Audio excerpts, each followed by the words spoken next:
Ranthambore tiger reserve एक बार फिर से बाघ के हमले की विभत्स घटना से सिहर उठा है। सोमवार की सुबह रणथंभौर किले के जैन मंदिर में चौकीदारी कर रहे 70 वर्षीय बुजुर्ग राधेश्याम माली पर बाघ ने हमला कर दिया, जिससे उनके मौके पर ही मौत हो गई। पिछले 54 दिनों में बाघ के हमले में मौत की तीसरी घटना है, जिससे क्षेत्र में भय का माहौल बन गया है और वन विभाग पर सवाल उठने लगे हैं। ये रिपोर्ट देखिए। सवाई माधोपुर के रणथंभौर टाइगर रिजर्व में बाघ ने एक और जिंदगी छीन ली। बाघ ने हमला कर जैन मंदिर के चौकीदार को मार डाला।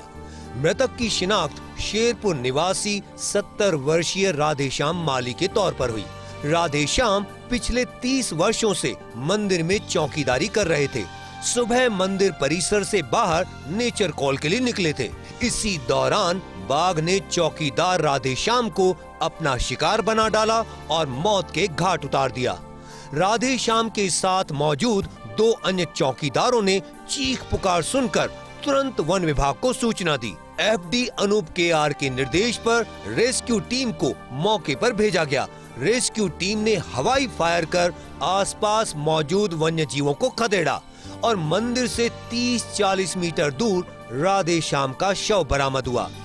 गर्दन पर बाघ के केनाइन दांतों के गहरे निशान मिले, साथ ही शरीर के अन्य हिस्सों पर भी हमले के निशान मिले। इस हमले के पीछे रणथंभौर की प्रसिद्ध बाघिन T84 एरोहेड का नर सब एडल्ट शावक के होने की आशंका जताई जा रही है।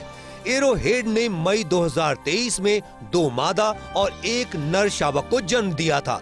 इनमें से एक मादा शावक अन्वी पहले ही 2 ह्यूमन किलिंग घटनाओं में शामिल पाई जा चुकी है।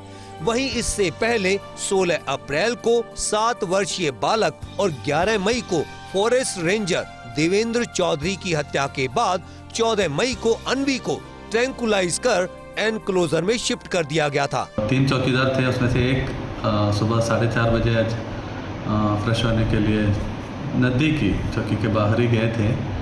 तो अंदर जो इनके दोस्त दोनों थे, उन्होंने इनके चिल्लाने का आवाज़ सुना, एक बार ही चिल्लाने का आवाज़ सुना।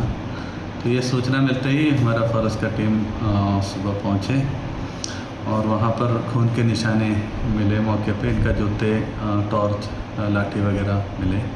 वन्य जीव विशेषज्ञों का मानना है कि एरोहेड की स्वास्थ्य समस्याएं विशेष रूप से बोन ट्यूमर के चलते वह अपने शावकों का समुचित भरण पोषण नहीं कर सकी। इससे इन सब एडल्ट टाइगर्स में भय, भूख और टेरिटरी की तलाश बढ़ गई, जो उन्हें मानवों के करीब ले गई और अंततः ह्यूमन किलर बना दिया। अब तीसरी मौत भी जब इन्हीं सब एडल्ट्स के खाते में जाती दिखाई दे रही है, तो यह स्पष्ट हो गया कि इनकी तुरंत शिफ्टिंग अति आवश्यक हो गई है। नेशनल टाइगर कंजर्वेशन अथॉरिटी से इन दोनों सब एडल्ट टाइगर्स को एनक्लोजर या अन्यत्र शिफ्ट करने की मंजूरी पहले ही मिल चुकी है। विशेषज्ञों और हाल ही में गठित जांच कमेटी ने भी इनकी शिफ्टिंग की अनुशंसा की थी। इसके बावजूद हो रही देरी अब आम नागरिकों की जान पर भारी पड़ रही है। अब समय आ गया है कि वन विभाग ठोस और त्वरित कदम उठाए, वरना रणथंभौर की धरती पर बाघों की शान के साथ साथ इंसानों की जान भी सुरक्षित नहीं रहेगी। रणथंभौर में क्षमता से अधिक बाघ अब जानलेवा साबित हो रहे हैं। 54 दिन में 3 मौतें हो चुकी हैं। 16 अप्रैल को 7 वर्षीय कार्तिक, उसके बाद 11 मई को रेंजर देवेंद्र चौधरी और फिर आज तड़के जैन मंदिर के चौकीदार राधेश्याम माली की बाघ ने हत्या कर दी। जल्दी ही रणथंभौर को लेकर कोई योजना नहीं बनी तो ये स्थिति और ज़्यादा बिगड़ सकती है। बेहतर होगा रणथंभौर से बाघों की शिफ्टिंग की प्रक्रिया को भी अपनाया जाए और हैबिटाट इंप्रूवमेंट के साथ दूसरे काम भी देखे जाएं, ताकि बाघ और इंसान का संघर्ष रुक सके। कैमरा पर्सन नरेंद्र के साथ Nirmal Tiwari, first India news, Jaipur.